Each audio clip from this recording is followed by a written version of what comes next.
Chat was popping YouTube. So I posted a poll about what books people wanted me to review. I offered 4 titles and The Picture of Dorian Gray won, so here we go.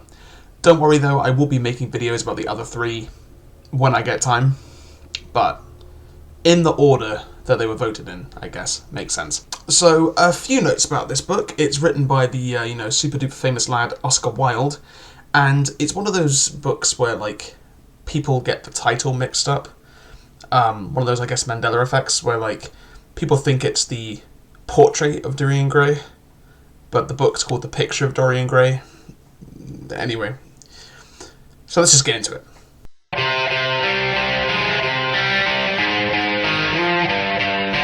So this story opens in Victorian London on this artist called Basil Hallward. He is currently painting a picture of this fop called Dorian Gray, who is this dashing, handsome young man who he is kind of obsessed with. No homo, of course. Anyway, so this edgelord hedonist called Lord Henry is also there, and he is spouting this weird modern philosophy like some kind of Reddit moderator.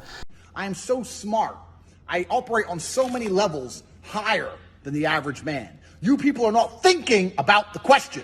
And he basically says that it sucks that we age, and that beauty is the only thing that matters, and that Dorian Gray will grow old and become all ugly and stuff. And so Dorian Gray wishes that he will never age, and somehow that happens. It's never explained how this happened. Did he wish upon a star? Was magic involved? Who knows? Anyway, so Dorian Gray goes off to live a completely hedonistic lifestyle full of sex, drugs, and the Victorian equivalent of rock and roll. I love sex, man. I love.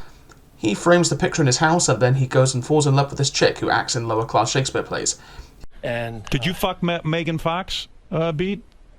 Oh, I probably did. Maybe while he wasn't even looking. Right. He falls in love with her and wants to show her off to Lord Henry and the chaps, but Henry says that she's a bad actor because she's so enamoured with Dorian Gray that she fucks up all her lines. So Dorian, decides to break up with her and break her heart in the process, and he dumps that hoe. And when he goes home, the painting has this awful smirk on its face. So he tries to make it up to the Shakespeare chick, but before he can, she kills herself. And unbeknownst to him, her brother, this sailor guy called James, declares that he will kill Dorian. But unfortunately, he doesn't know what Dorian's actual name is, as the girl just called him Prince Charming when referring to Dorian, so he has no clue what his actual name is, but anyway. So Dorian goes off and lives a deranged, debauched, hedonistic, thrill-seeking life, as we established. He does all sorts of stuff, like opium and all that kind of stuff, and slowly, as he does more and more fucked up stuff, the picture gets more and more ugly. Dorian ends up locking it in the attic because it's so hideous, but he, remains young and vibrant and beautiful. So anyway, Lord Henry continues to, be a bad influence, and Dorian goes full Hellraiser on us. Basically, like if this guy kept going, he'd be looking for the lament configuration in no time. You solved the box. We came. Now you must come with us. Taste our pleasures. However, Basil hears about, how Dorian is a fuckboy drug user and goes to check it out. He finds Dorian, visually no different, but he really wants to see the picture he drew, or painted, or whatever. And when he does, he is horrified and can barely recognise it as the painting, aside from his signature that's still on it. The painting has become so hideous and unrecognisable because it has sort of adopted all the sins and the consequences of those sins instead of the real Dorian. So anyway, Dorian kills Basil and then blackmails a friend to cover it up, and that said friend then kills himself shortly afterwards. Double kill. So anyway, to get his mind off things, Dorian goes down to a local opium den, and then he runs into James. However, Dorian manages to weasel out of it by, bringing up that he's way too young to be the guy who broke, James's sister's heart all those years ago. And James agrees, and then Dorian slinks off. But then, an opium lady tells him that Prince Charming doesn't age for some reason, and that he, just missed him. And so James tries to catch up to Dorian, but fails. But worry not, James gets killed shortly afterwards by trying to infiltrate a shooting party where, he gets shot. Accidentally, but he gets shot, so, who'd have guessed.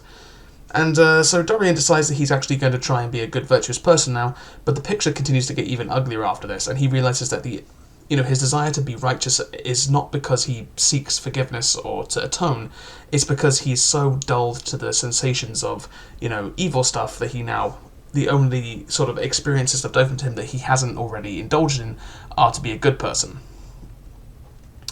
And so he decides that he's going to actually destroy the evidence and go and destroy the evil version of himself, quite literally. And he goes upstairs and stabs his picture. So he goes upstairs and stabs the picture and he dies.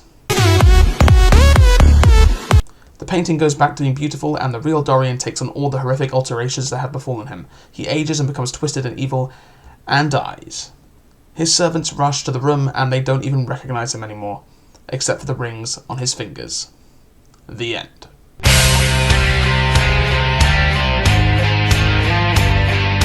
So this story is really good for a number of reasons. From a more superficial standpoint, this is a really cool window into the world of upper-class Victorian London. This really gives you a look into that kind of high society and the people who sort of fraternised in it. The book reads like a kind of proto-American Psycho in a lot of ways, except where instead of, 1980s yuppie culture, we get Victorian English high society instead. But the thematic content of the book is very simple, but it is effectively explored. It deals with the lusts and darkness within the human heart and what we become when our dark desires take us over. Dorian Gray was a, perfectly normal guy, but because of his desire to indulge in all the sins of the world without consequence, he becomes a monster.